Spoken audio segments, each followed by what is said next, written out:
Okay, so while this is a very important tutorial, it also is quite complex and does take a lot of time. So just sit down and get relaxed, and yeah, let's start this off.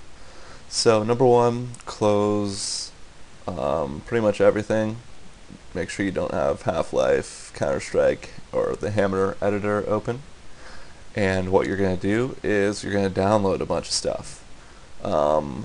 I'm going to put it to the right of the screen and you can just look. So the first thing you're going to download is one of two things. If you have Photoshop, then you're going to download the VTF plugin for Photoshop.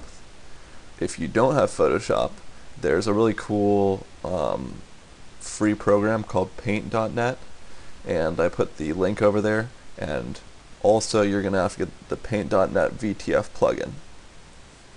So yeah, either the Photoshop plugin or you're going to get Paint.net and the Paint.net VTF plugin. Okay.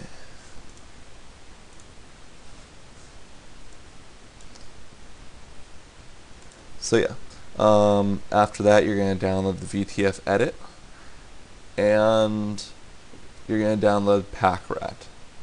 Those are going to be all listed to the right. And lastly, what you're going to do is download this Microsoft .NET framework. A lot of computers come with this installed already, and if you don't feel like installing it right now because it is kind of a big file, you can try and install everything, and if it comes up and says Microsoft .NET framework is needed to run these programs, then you're going to have to download the framework, and all the programs will work okay. So basically just save all these files. You have a bunch of zip files, a bunch of exe files, and install them pretty much all at the same time. If your computer asks you to restart, then restart. And that's pretty much it. If you don't know what a zip file is, you're going to have to get WinZip, and it's just like a compressed file, and just uncompress the files onto your desktop and then install them. Okay, so you guys do all the installing. I already have everything installed on my computer, so just do the basic installs, and then yeah, pause this right now and come back once you're done. Okay, so now that you're done installing everything, what you're going to do is create a folder on your desktop just by right-clicking, go to New Folder, and call it Mapping. You don't really have to do this, but this makes mapping a lot easier. So what you're going to do is just drag all the different files. For example, drag the Paint.net application. You can do that by going to My Computer, C Drive, Program Files, and go down to Paint.net and just drag over a shortcut. You can right click on the paint.net.exe, put create shortcut, and it's going to say, do you want to move it to the desktop? Say yes. Now you're going to drag that into the mapping folder. Okay, and number two, you're going to drag over all your Pakrat stuff, and also the VTFEdit software. So go to Program Files again, down to VTFEdit, right click on the VTFEdit.exe, create shortcut, it'll put it on the desktop again, drag it into your mapping. I've already actually got a folder that has all this stuff, so I'm just going to go to that. So lastly, what you're going to do, I do this just out of convenience, go to the address that I put under number 4, create material shortcut.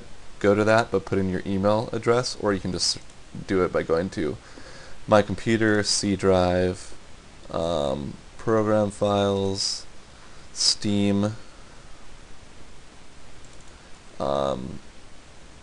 Steam Apps, your email address, and then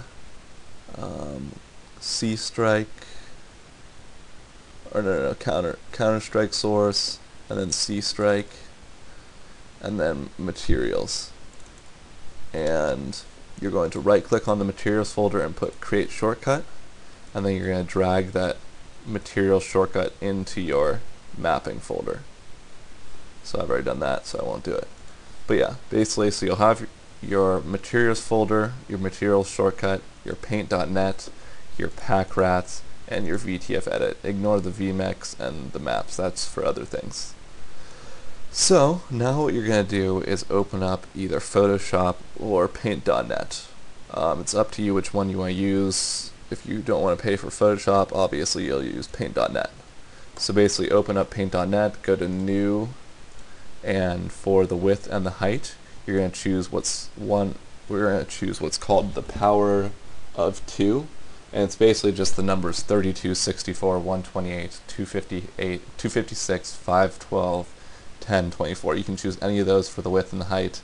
Usually I try and make it more or less small for the texture, so it doesn't take up too much space and make your map run slow. So we'll do something like 512 by 512, and press OK, and then create whatever you want. And you're going to go File, Save As, make sure you're going to your desktop, and put a name. So for example, we'll call it numbers, and then save type as VTF, and press save.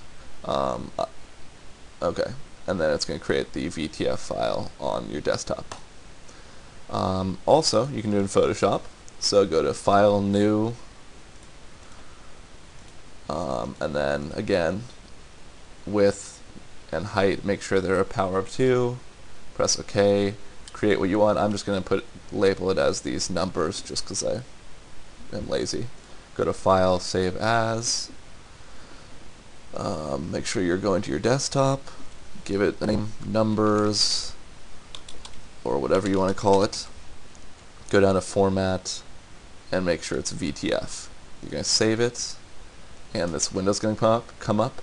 Make sure your format is DXT1, common format. DXT1, common format. You can also look to the right, it's going to be number 8. Press OK. Now you can close either paint.net or Photoshop. If you want to save the Photoshop file, you can.